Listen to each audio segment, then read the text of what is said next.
We live in such a high-paced society that slowing down is actually a struggle. We don't know how to relax anymore. If we live in this stress state way too long, it's causing a bunch of health problems. And most of us are actually living with cortisol level way too high for way too long. It's because many people, especially in the Western society, we have reverse breathing patterns. So we are actually trained to breathe the other way around. So breathing into the belly feels unnatural. But if you look at a baby, for example, the belly goes up and down, right? And that's how we are supposed to breathe. So it's going back to what is actually natural. So if we inhale and exhale too short, then it's actually stress response for our bodies. But if we exhale longer and mindfully, then the heart rate is automatically slowing down, which then also calms down the nervous system and is signalizing everything is okay, we can relax. You're listening to the Real Business Connections Network. Real Business Connections Network. Powered by Balbert Marketing, LLC. Subscribe now and check us out at realbusinessconnections.com. Enjoy the show. First of all, thank you so much for having me, Ben. And the quote of the day today is faster is just faster and not better. Faster is not fast. Wait, faster is just faster and not better. Better, exactly. Yeah. What does that mean to you? Yeah, I got this from one of my main teachers, which I had for the last couple of years. And he uses this quote a lot whenever he wants to explain anything which is important in life, but also in certain practices that we do. And often we think if we just do it faster or we just get from A to B super fast, it's better. But often it's actually the other way around, right? So we live in such a high-paced society that slowing down is actually a struggle. We don't know how to relax anymore. So it's just all about picking up the pace and going faster instead of actually slowing down. So I thought it would be a good topic to talk about today. I agree, because the common narrative is early bird gets the worm. Hustle culture is all about success reward speed. And you're telling me that success doesn't always reward speed? Talk about the value in or is it possible you can be fast and slow down? Talk about the value in slowing down and why that's better. Yeah. So, I mean, it always depends what you're looking for and what you're about to do, right? But in general, if we take a little bit of time, it's first of all also very important and better for our bodies, because we live in a society nowadays where we are constantly exposed to so many stress factors in a way, right? So the phone is one, the traffic is another one. It's just very noisy all the time, depending where we live, of course, right? So, but most of us live more in urban areas where it's just so much overstimulation the whole time. So there it's already a lot for the brain. And it's as I just said, overstimulated quite often. And then if we just hey, we get up, we're already rushing, we are late to work, and then just getting the coffee and then getting in the car and driving and just nonstop on, just being too fast all the time. Then we maybe arrive at the office, or even if we have a meeting in front of our computer, but we are always somehow in a rush, right? So whenever I talk to my clients, one of the biggest problems is always they don't either have the time to integrate what we are learning, or they feel they're always in a rush and it's just going too fast.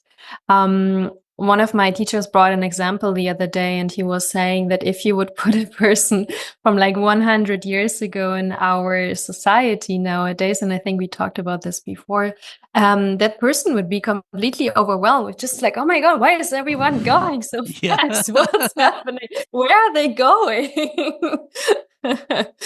So my suggestion in general is slowing down and just like going a little bit slower than we normally do, and not just like in a like walking wise, for example, how we do things. The same thing goes also for how we think, right? So we can barely concentrate on one thing at a time anymore. It's always like our attention span has decreased so much, which is also a big problem, especially for the youth nowadays.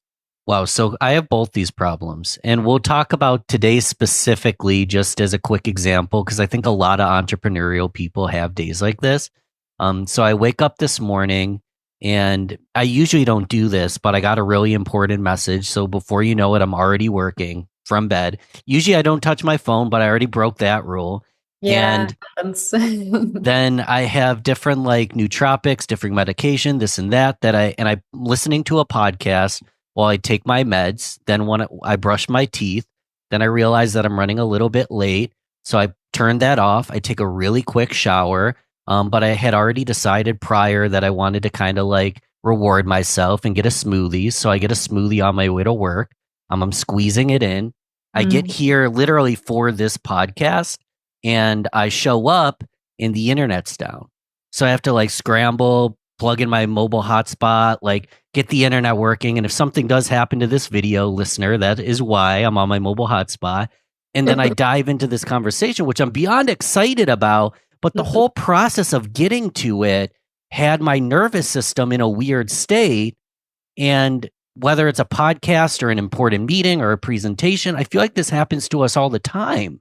Yeah, 100%. What could I have done differently? Because I feel like I do a pretty good job, but I had a crazy morning. Yeah, it does happen every now and then, right? So first of all, I would say don't be too hard on yourself. If this is not like how every day looks like, that you're every day in a rush, it's always happening. Sometimes unexpected things happen and we have to deal with the situation, how it comes, right? But in general, a good thing, an easy thing to do is just like getting up maybe 20 or 15 minutes earlier, right? So, and it seems like such a hard thing to do because we think, oh no, just a little bit more of sleep. And yes, but we could actually add this before going to bed. So we could, instead of sleeping 15 minutes longer, we could maybe go 15 minutes earlier to bed and then kind of like balance that. And it seems like how we live and like with the social schedule and everything, it seems like often an impossible thing to do, but then it comes down to priorities, right? And I'm not talking about being super strict and doing this every day, but in general, just like prioritizing, for example, sleep and also your nervous system and your general health, right? Because it takes a while for the cortisol level to go down and back to normal. Cortisol stays, depending on the body and like on the person, but for quite a long time in the body. And if we live in this stress state way too long, it's causing a bunch of like health problems. And most of us are actually living with like the like cortisol level way too high for way too long. So yeah, just being mindful about it. Thank you.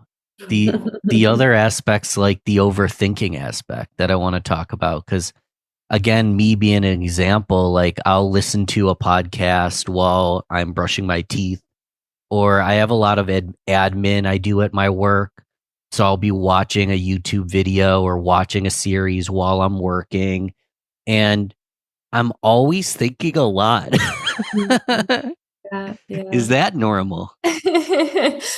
Well, I guess it's like it depends on the person, right? But we have this tendency nowadays that because everything is always available to us, right? So we have basically all the knowledge that has ever been on this planet in our hands with the phone right there. And it's like great food for the little monkey mind, right? So it's kind of like it can jump on like all the little information pieces, and we have to train that. We have to see what is actually important and prioritize our tasks, for example, right? So what I really like to do, it's not from me. I heard this actually a few years ago on a podcast. I think it was Jay Shetty was talking about it, like time boxing, but sure he's not the first person who's talking about it. Just like setting certain times to do certain tasks, for example, and really trying not to multitask. I know it seems like a great skill to have, but it's actually overstimulating our mind and our brain. If it's only every now and then and we need to, I don't know, like have a call and look up something else in between, or like it's really like we only have 20 minutes and we need to get something done, fine, right?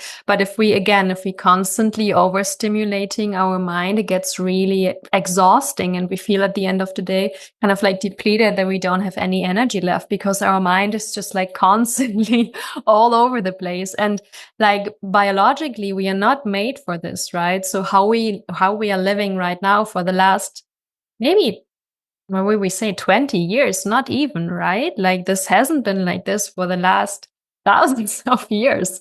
So we should be mindful about this. So at the very end, we'll give a specific integration assignment, but let's go big picture. You already mentioned like sleeping properly, and give us some like tips on how we can think less, calm more, slow down, and just be more effective. Like, well, what are some things you do or recommend for your clients that have these kind of problems? Yeah. For that, I would like us to do a little tiny experiment, actually. Okay. I want you to take your hand to your throat, not like pressing, but just like taking it there, closing your eyes, and just breathing normally, paying a little bit more attention on the exhalation. And feel your heart beating. And everyone who's listening can do the same, doesn't matter which hand.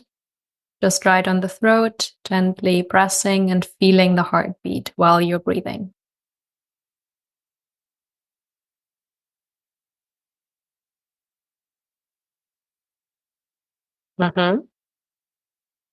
Did you notice something? How your heart is beating when you're inhaling and when you're exhaling?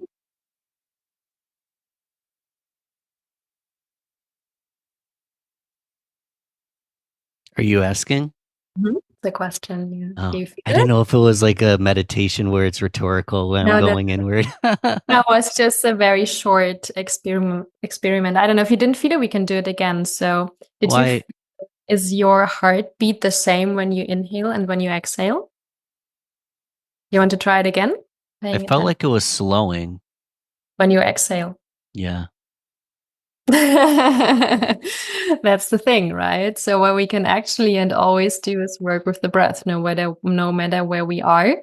And it's automatically affecting our heartbeat, our nervous system as well, right? So if we inhale and exhale too short, then it's actually a stress response for our bodies. But if we exhale longer and mindfully, then the heart rate is automatically slowing down, which then also calms down the nervous system and is signalizing everything is okay, we can relax.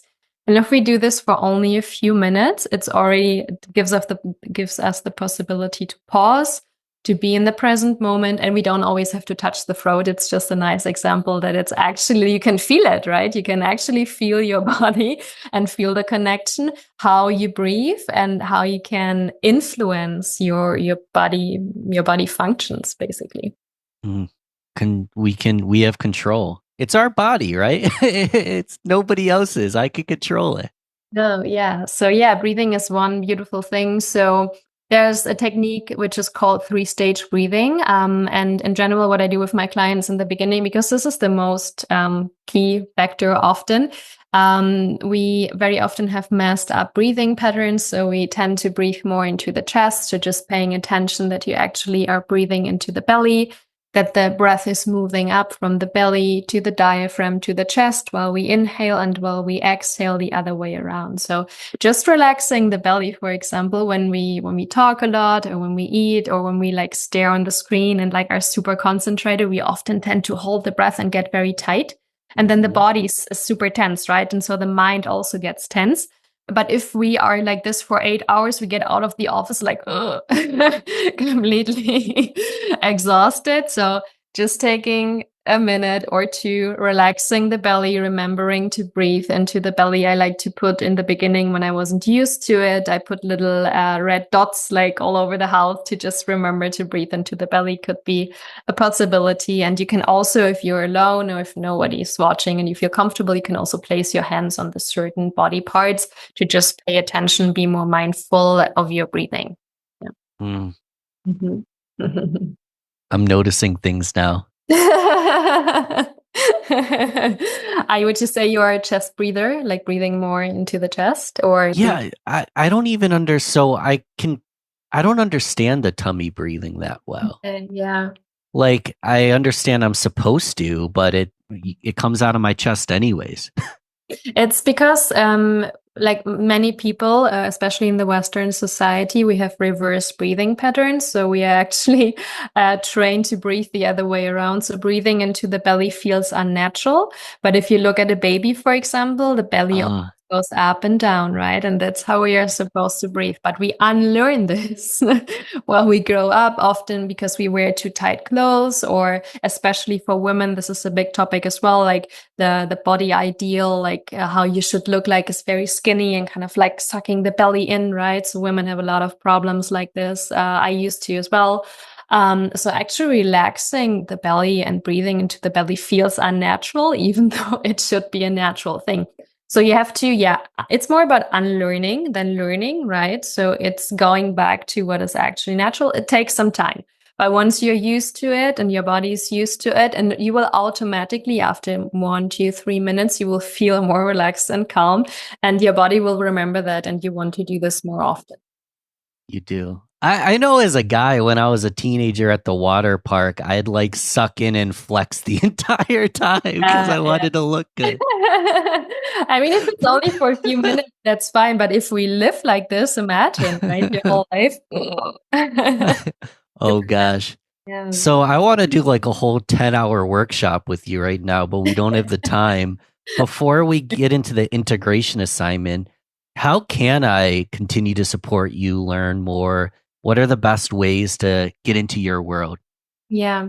So I do organize retreats, mainly at the moment in Portugal, a couple of times a year. I have my website, which I'm going to share with you afterwards. And I'm also pretty active on LinkedIn, where I always share some tips. I give like free master classes and courses. I do work mostly online with my clients, either in group programs or also one-on-one. I have an online program too. And yeah, during the retreats or trainings, you would have the possibility to work with me in person. And I'll ensure all that's in the show notes or description. And it's monkey mind retreats, right? Yeah, exactly. And it's funny that we also talked about it. So it came to me, it was the idea that like we have this, all of us, right? So the mind has the tendency to be like a little monkey, to jump like from idea, from thought to thought, like all over the place constantly. And it's kind of like, retreating from that.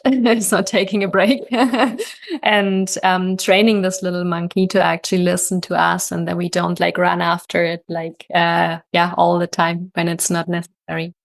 So the monkey might not ever go away, but at least we can train him to. Yeah. That Be he's still. not in the driver's seat, right? Because we often, like, it's like, you can imagine that, for example, like your real self, kind of like your soul, should be in the driver's seat, right? But like when it's taking a step back, the monkey mind, in a way, the logical mind, is taking over in the seat and is thinking that he or she is the owner of everything now, right? So we need to kind of like step back in our seat and be grounded and actually tell the monkey what to do, because it's necessary as well, right? We need the mind, and often, sometimes in certain situations, it's very good to be flexible, to think about certain scenarios, to find a way out in a way. But it's not always good, and we should be the boss and not the monkey mind. Yeah, we get to be the boss. So quick integration assignment. I don't like this show just to be like shelf help. Like if we were to do one thing as early as the moment we turn this off, or today rather, depending on what it is, what's our assignment to integrate what we just learned? Yeah, I would say the 3-stage breathing, do this in the morning and in the evening for at least 3 to 5 rounds, right? So breathing deeply, so relaxing the belly, that's first of all, most important. You can do this seated or also laying down. So in the morning when you just wake up, for example, or before going to bed, relaxing the belly and then starting to inhale into the belly. In the beginning, it's good to exaggerate this movement even a little bit to get used to it. Once you know how the flow goes, doesn't need to be as big. And then you just do this for 3 to 5 rounds, minimum 3. And you also pay attention to the exhalation, that it is as long as the inhalation, because as we were just paying attention also to the throat, to the heart, right? So when we exhale longer, the heart rate goes down and we calm down the nervous system. And then from there, from this state, we can do things slower and not just fast.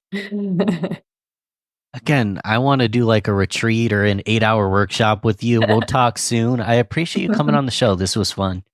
Thank you so much.